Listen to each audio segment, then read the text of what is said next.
come back. Well, actually, to sort of take some of her collection. This is the summer collection, spring-summer collection. Okay, actually, it's like summer 10 months out of the year here in Hong Kong. So just keep it on the shelf, okay? We're going to take some of this for a test drive, if that is the correct term or not. And far beyond coarse clothing, she's also into accessories. Take a look at a couple of those. Welcome back to Voices once again. It's only been a couple years since Annie Lin, the face and the person behind Anniewho, has been in the market, but landed in Hong Kong here very, very recently. And Annie, I think you said you had over 100 people lining up around the corner at the opening of the grand opening of your shop, and that was without a penny in paid advertising. This speaks a lot about your marketing skills. Obviously, you were able to do a sort of a multi-facts type of a PR announcement, for the grand launch, and it got all the paparazzi out there. Yeah, I've heard that Peel Street has been quite strict, and then I said it's all to do with marketing, and they were really surprised how many people turned up on the grand opening. Over 100 people standing on the Peel Street. You imagine how many people standing on the street in the heat as well. And what were sales on the first day like? Did most people come in and kind of oogle and kind of gawk and leave without buying anything? No, so far everyone's come in, they know exactly what they want, and they actually do buy. That's a big surprise. I'm learning about how the local people actually tend to follow the press and the media itself. They didn't have any preconceived notions about what they were getting, though. When I went to your website, you only had a homepage. That's right. So they have to come to the shop and actually come and see for themselves. Who's your audience? Who are you trying to market to? You're trying to market to Thais with a lot of money? You're trying to market to students on a budget, somewhere in between, professional working people? My target is to be like a middle and upper class. And firstly, I thought that Soho is more for expat. And then after I realized with the local press, I'm learning that we're getting a lot of local buys as well. I'm going to accept more the Asian style clothing instead of more just typical Western clothing. And who do you, with the process of getting something out of your head, when you have an idea about a certain design that you want onto the rack, so to speak, is that complicated? Do you have to go sourcing every run, every manufacturing run, or do you have a tried and tested group of knitters or producers that you work with that you're comfortable with now? So far that what I've designed, say 80 collections, 80 pieces, that normally we at the shop we launch like 40, and we show that we're at the big house shows every year. Pretty much there is no major changes after I've confirmed what I want. I pretty much know what I want before I actually have my pen and paper down.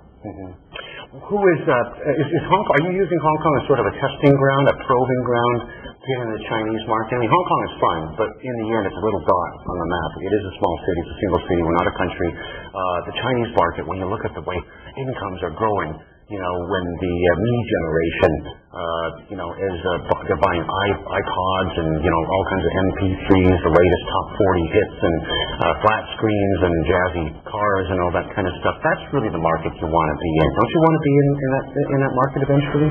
Yes, I say that I say Asia itself. I think if you want to hit Asia market in anything, that I think Hong Kong would be the most popular choice of all. It's either Hong Kong or Tokyo.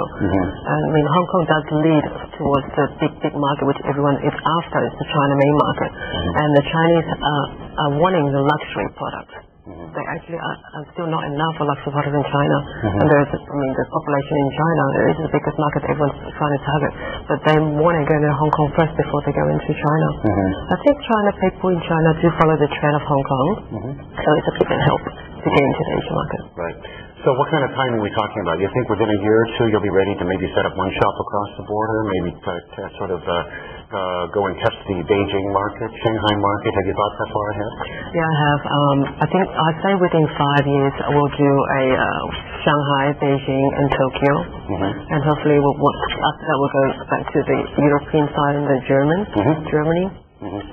Let's talk a little bit about your collection. All this color has been sitting on our table here, and one thing I do notice is a lot of natural fabrics here. You've got the silk, obviously cotton. Here's some chiffon.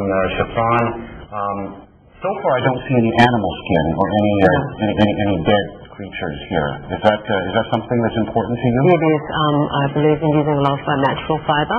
Our main thing is always cotton, linen, silk. And in winter-wise, we do a bit of a wool, and then in the spring collection, we do a lot of cotton, which is comfortable and soft. And we've got the linen. Linen actually is mixed with cotton, so it's easy ironing, pressing. We have these problems with ironing, so we have no trouble ironing. No, we don't. We don't have any females or males. And it's humid too. You know, the weather takes a toll on. But we don't have time to go through them all. Why don't you choose one of the designs here that you're proudest of, and we'll hold it up, give the audience a little sneak preview. Okay, something very simple here, right? We've got a vest, cotton tee, and we have a Chinese printing with the crystal, and it's just a little touch of the button. It's all raw cut. So we want to keep it simple. So you got the Asian touch here. You got the silk here. Yes. Okay, a little silk, sort of a little thing in here to keep it together. If you didn't have this would just be a Gap, right? A Gap vest, basically, going for $2.99. It's very nice. And this is once again all natural. And what does this go for? Just out of curiosity, you say middle upper income, you know, well-heeled people, but not the richest of the rich, so to speak. What will this cost me if I want to get this for my wife? That's good paying at Hong Kong dollars at $4.90. $4.90, okay, $4.90, $55 US, something around that neighborhood. Okay, still affordable, right? But not Giordano on one side, but not Gucci on the other. No, we don't plan to go to that. Right. Okay. This one here, I just want to bring this up because I don't know many people who would be daring enough to to wear this.